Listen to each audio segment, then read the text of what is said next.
এই সম্পর্কে কিছু জানতে হবে ভাই। সবকিছু আপনি যদি একজন ডাক্তারের উপর বা একজন দালালের উপর ছেড়ে দেন, তাহলে এই প্রফেশন থেকে আপনি প্রফিট অর্জন করতে পারবেন না। আমাদের দেশের প্রায় 80% ছেলের একটাই স্বপ্ন যে নিজে প্রতিষ্ঠিত হবে, নিজে একটি ব্যবসা করবে, নিজের স্বপ্ন পূরণ করবে, একটি খামার গড়ে তুলবে। কিন্তু এর পেছনে তাকিয়ে দেখে বড় অঙ্কের টাকা লাগবে। এই টাকা পাবে কোথায়? অনেকেই বিদেশ পাড়ি জমায়, সেখানে 10টা বছর নিজের শরীরের ঘাম ঝরিয়ে এদেশে ফিরে আসে। এদেশে ফিরে এসে পরিবারের মুখে হাসি ফোটানোর জন্য, নিজের স্বপ্ন পূরণের জন্য তারা তাদের স্বপ্নের পেছনে ছুটতে থাকে। তারা একবারে 10 থেকে 15 লক্ষ টাকা নিয়ে একটা খামার গড়ে তোলে। এখানেই আমরা ভুল করি। আমরা এখানে নতুন পরিবেশ থেকে এসে নতুন একটা পরিবেশের দিকে ধাবিত হই। অভিজ্ঞতা ছাড়া আমরা 10 থেকে 15 লক্ষ টাকা, মোটা অঙ্কের টাকা আমরা এখানে বিনিয়োগ করি, যার কারণে আমরা কিন্তু ক্ষতিগ্রস্ত হই।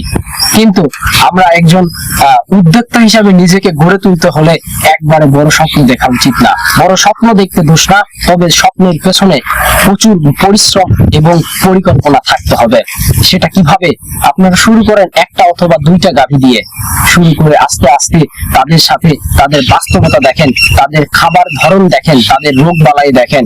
বাজারে আপনি গেছেন, আপনার শরীরে গোবরের ছিটা লাগবে, বিভিন্ন দালালের কথা শুনতে হবে। দালাল কথা বলতেছে, পান চাবাইতেছে, পানের কালার আপনার গায়ে ছিটিয়ে আসবে, পানের সুপারির ছোবলা আপনার চোখ মুখে লাগবে। এই যে একটা বাস্তবতা হবে, এই নতুন একটা পরিবেশের সাথে আপনাকে খাপ খাওয়াই নিতে হবে। আপনি লক্ষ টাকা ইনভেস্ট করে আপনি খামার গড়ে তুললেন, সেখানে প্রোডাকশন করলেন, আপনি বাজার বিক্রি করতে পারবেন না, সেই অভিজ্ঞতা নাই।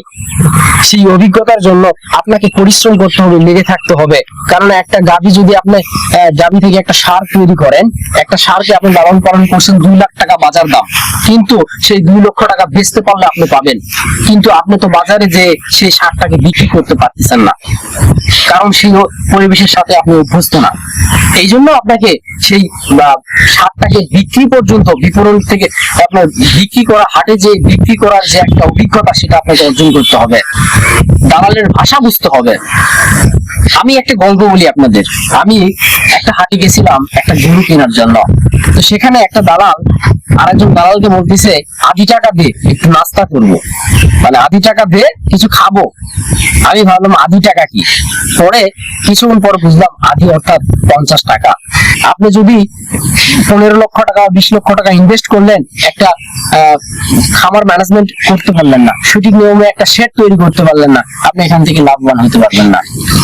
আপনি ঘেরাও পদ্ধতিতে, এমন পদ্ধতিতে আপনার শেড তৈরি করলেন যেখানে আপনার কারেন্টের বিল প্রচুর পরিমাণ আসবে, খাবারের খরচ বেশি আসবে। আবদ্ধ অবস্থায় অন্ধকারে শেড তৈরি করছেন, যার কারণে নিউমোনিয়া হতে পারে আপনার গরুর, সাথে পরিবেশে থেকে আপনার গরুটা হিটে নাও আসতে পারে। আসলে সর্বোপরি আপনাকে চিন্তা করতে হবে, তারপরে নয় আপনি এই সেক্টরে উন্নতি করতে পারবেন। তো আজকের কথা আপনাদের উদ্দেশ্যে একটাই, যে এই সেক্টরে আসতে গেলে আপনাকে অনেক চিন্তা ভাবনা করে আসতে হবে। আপনার স্বপ্ন এটা, আপনার স্বপ্নের পেছনে আপনাকে প্রশিক্ষণ নিতে হবে, বেসিক প্রশিক্ষণ নিতে হবে।